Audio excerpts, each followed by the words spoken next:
croyais perdu.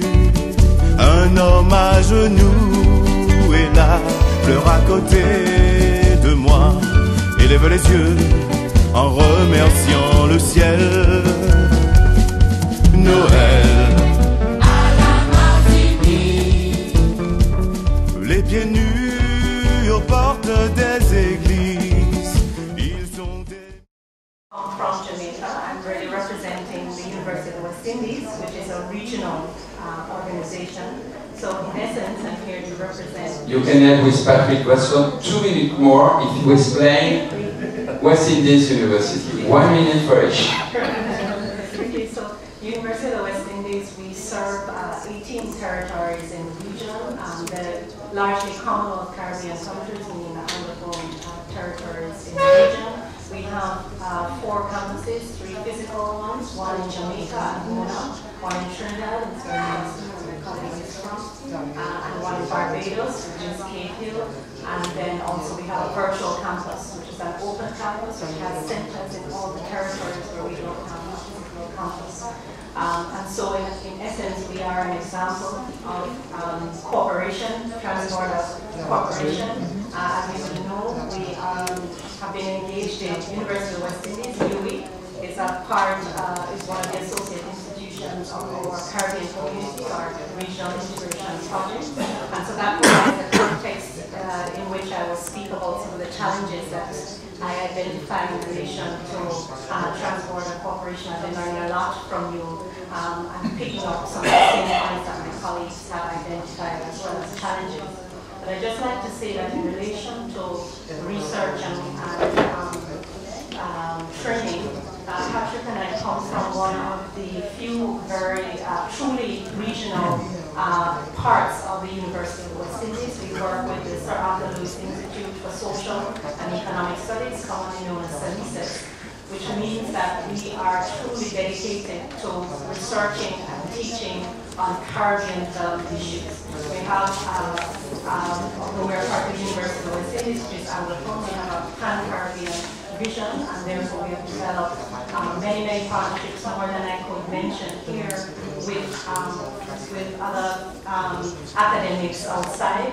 At SELISES, we operate on a research cluster framework where we do research on a number of issues. We have research clusters operating on regional integration, youth development, social policy, sustainable rural and agricultural development, in which we have members from, for example, UIG who participate in these clusters, from the University of Havana who participate in these clusters. We conduct joint research, we come together for conferences, and so on. I would like to say that our own experiment, Patrick will probably also say this, our own experiment in cooperation has its challenges.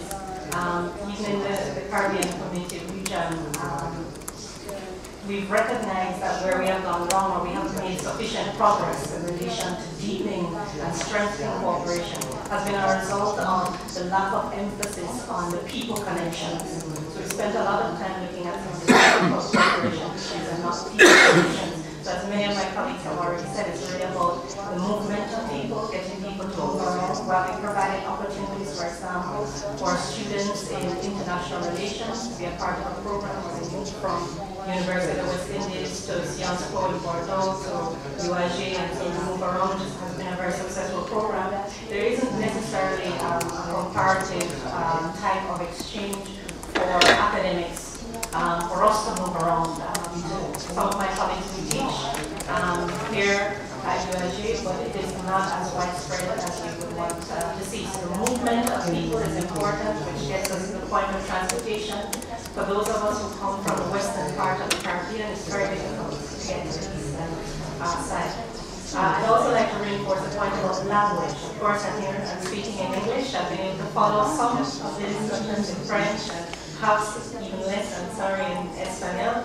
But I think that is also an area in which we will have to strengthen cooperation area for cooperation in relation to language. Of course, we have in Jamaica, Alliance Française, which does a very good job. But of course, learning a language is much more than just participating in your home country, but being able to travel, to move around, to experience culture, and be immersed, and so on.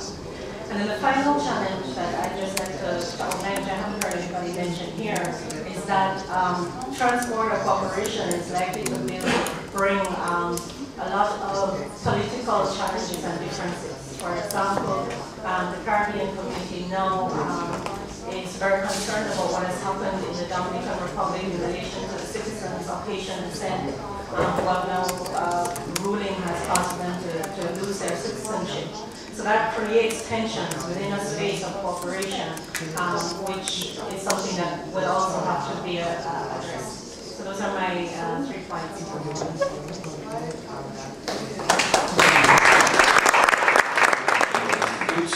But also there are some other autonomous universities working at cross-border level that could unite and make part of such a network. Please, I will ask you, don't go tomorrow without... Yeah, don't leave the room tomorrow without having an agreement. Please go. Bien, je suis Martine Camiade, je suis professeure à l'université de Perpignan et je suis directrice de l'Institut catalan de recherche en sciences sociales. Je suis aussi responsable depuis 1999 d'un master 2 de relations transfrontalières qui a donc formé un peu plus de 100 jeunes au métier du transfrontalier. Alors je suis là aussi pour vous parler, nous faisons partie avec un certain nombre de personnes qui sont ici, notamment Andy, Michel, Robert, Fred, Hector, d'un réseau qui s'appelle TEIN, qui est le réseau européen des Euro-Instituts. Et nous l'avons créé en 2010. Nous sommes à notre deuxième projet Leonardo da Vinci, qui est une subvention européenne que nous avons obtenue, qui est formation tout au long de la vie, donc des subventions. Et pour ce réseau, qu'est-ce que fait ce réseau? Donc, où il y a actuellement 7 partenaires européens qui sont à la fois des Euro-Instituts et des universités. Nous avons des objectifs donc, sur ce réseau et les principaux objectifs, je vais très vite puisqu'il faut aller très vite, c'est 1. Faciliter la coopération transfrontalière à travers la professionnalisation des acteurs. C'est aussi transférer des outils innovants et expérimentés qui sont disponibles. C'est aussi pour nous cette fois mettre en place des boîtes à outils sur le management culturel et aussi sur la modération interculturelle des réunions transfrontalières. Et ensuite, nous avons aussi comme objectif le transfert de ces boîtes à outils sur d'autres frontières. C'est là que nous pouvons intervenir et nous entendre entre les uns et les autres. Autre chose que je voulais aussi vous commenter, qu'est-ce que c'est qu'un Euro-Institut? Parce qu'un peu Fred en a parlé, mais il faut peut-être dire ce que c'est. C'est un institut de formation qui est au service des acteurs du territoire. Alors, il répond aux besoins des acteurs des territoires, il contribue au développement des projets de territoire, il facilite l'émergence aussi de projets de coopération, et il apporte son appui aux dynamiques de coopération. Voilà pour... alors, comment on fonctionne sur ces réponses aux besoins des acteurs du territoire? D'abord, on s'adapte à ces nécessités. Donc, il y a des formations sur catalogue et des formations à la demande. C'est-à-dire que n'importe quelle collectivité territoriale, association, université, qui que ce soit, nous demande le type de formation dont ils ont besoin. Et nous, donc toujours avec une équipe binationale, et toujours ce sont des formations transfrontalières. Donc il y a ceci, il y a aussi des conseils en montage de projets transfrontaliers, évidemment, des études et des expertises, et nous sommes en train de nous mettrons en place très prochainement un centre de documentation donc, sur la coopération transfrontalière en ligne. Ça, c'est ce qui est décidé. Alors, autre chose que nous sommes en train de mettre en place, parce que nous nous connaissons entre les uns et les autres, c'est pour la première fois un réseau des universités qui ont axé une partie de leur formation sur la coopération transfrontalière. En France, actuellement, nous sommes donc sur différentes frontières. Nous avons donc l'Université des Pays de l'Adour, Bayonne, avec Michel Castex que vous avez ici. Vous avez Nice et l'Italie avec Robert, qui était professeur associé. Vous avez aussi Strasbourg avec Wirth Wassenberg qui fait aussi une formation en coopération transfrontalière, et moi-même entre la Catalogne, donc Perpignan, et la Catalogne du Sud, donc avec les Catalans. Et donc, ça fait 2 ans, grâce à Robert d'ailleurs, nous avons mis en place des séminaires entre les universitaires, mais aussi avec les étudiants. Et donc, pendant 2 jours, nous nous retrouvons pour parler de ce qu'est la coopération transfrontalière et de mettre au parfum, si vous voulez, nos étudiants, et aussi de créer un réseau, en même temps des universitaires, des universités et des étudiants. Voilà ce que nous sommes en train de faire actuellement. Alors, un Euro-Institut a été créé dans l'espace catalan transfrontalier pendant 3 ans. C'était un Euro-Institut, un projet Interreg, 4A. Il s'est terminé en février 2013. Tel qu'il a été conçu, on sait maintenant, au bout de 3 ans, que cet Euro-Institut sur l'espace catalan transfrontalier, qui est un tout petit espace, c'est donc, j'ai pas la carte là, mais bon, peut-être que tu pourrais le montrer, Martine. C'est pas un institut viable, économiquement parlant, et donc nous avons le projet de mettre en place un Euro-Institut transversal sur toute la frontière franco-espagnole, donc du Pays Basque jusqu'à la Catalogne, donc à l'est, d'est à l'ouest, qui s'appellerait Pyrénées, Atlantique, Méditerranée, qui prendrait, tu peux montrer Martine notre frontière s'il te plaît, qui prendrait toute la frontière, donc projet transversal d'un côté et de l'autre. Et là, nous sommes en train donc d'imaginer ce projet et la possibilité qu'il puisse exister, puisque nous savons qu'il y a une nécessité de mettre en place des Euro-Instituts. Voilà, merci.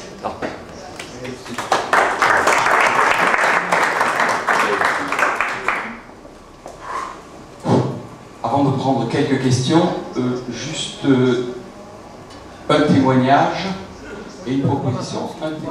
J'ai l'impression qu'il y a 2 sessions maintenant. Il y a une session jusqu'à 4 heures et après une session sur l'évaluation après 4 heures. Si tu veux, tu feras après, mais tel que la dynamique s'est réglée. Ok, ça m'est égal. Parfait. Alors, ensuite, donc là, Michel Gasset. Des actions concrètes de terrain, les chercheurs semblent très loin. Et on se demande, est-ce que c'est vraiment nécessaire de faire de la recherche? Et si je suis là, bien sûr, c'est que je suis persuadé que oui.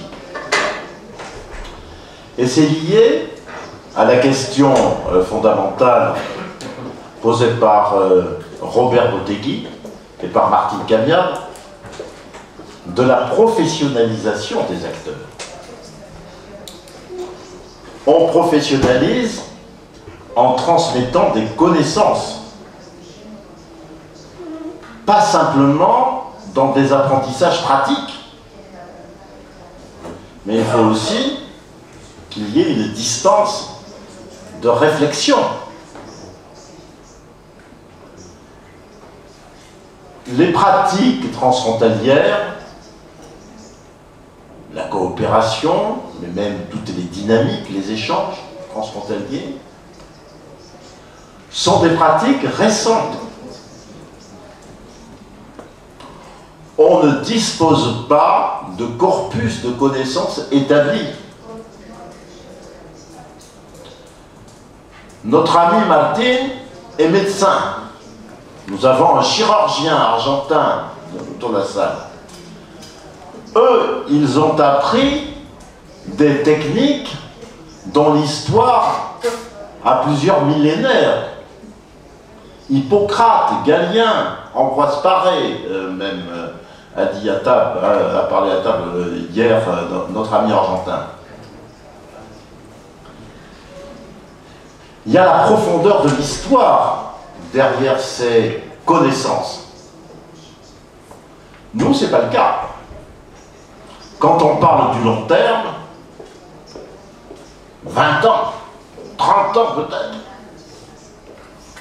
ce n'est pas assez pour constituer un corpus de connaissances et pour pouvoir séparer la transmission du savoir et la production du savoir. On est obligé de transmettre le savoir en même temps qu'on le produit. Et l'activité de production du savoir, ça s'appelle la recherche. Les chercheurs ont impérativement besoin d'un contact direct avec les praticiens pour alimenter leur réflexion avec des données empiriques pertinentes.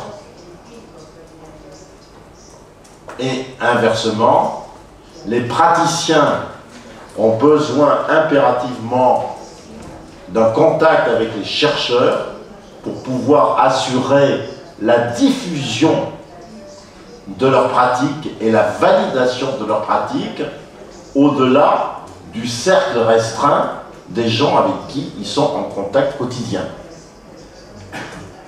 Donc si on parle dans le capacity building à la fois de formation et de recherche, ce n'est pas par paresse intellectuelle, parce qu'habituellement on dit toujours formation et recherche et les deux mots vont ensemble. Mais là, beaucoup plus qu'ailleurs, les deux mots sont indissociablement liés.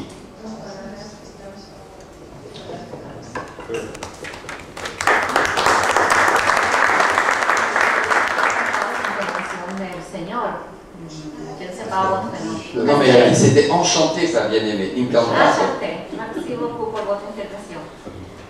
Para mí es realmente una preocupación y me parece, me voy a poner el sombrero de mi colega de Haití, porque creo que es algo que hemos vivido y sentido, cómo llegar a un tema como este de cooperación transfronteriza no trae retos, porque las particularidades en algunos puntos creo que podemos encontrar experiencias que podemos equiparar con los países que ya han vivido lo que es una relación transfronteriza.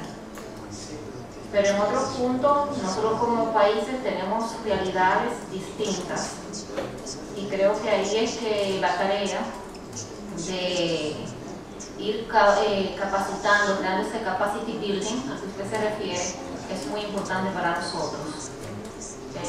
Tenemos muchísimos retos como países que compartimos fronteras, Haití y República Dominicana, y realmente hasta parte del trabajo que nosotros venimos haciendo es esa identificación y ese ver cómo afrontar ese lazo fronterizo que debemos desarrollar, debemos ir solucionando muchos de los problemas que se dan.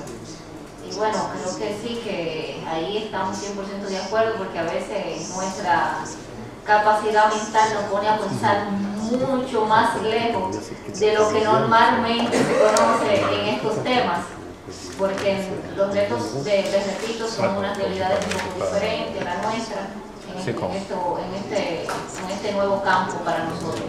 Muchas gracias.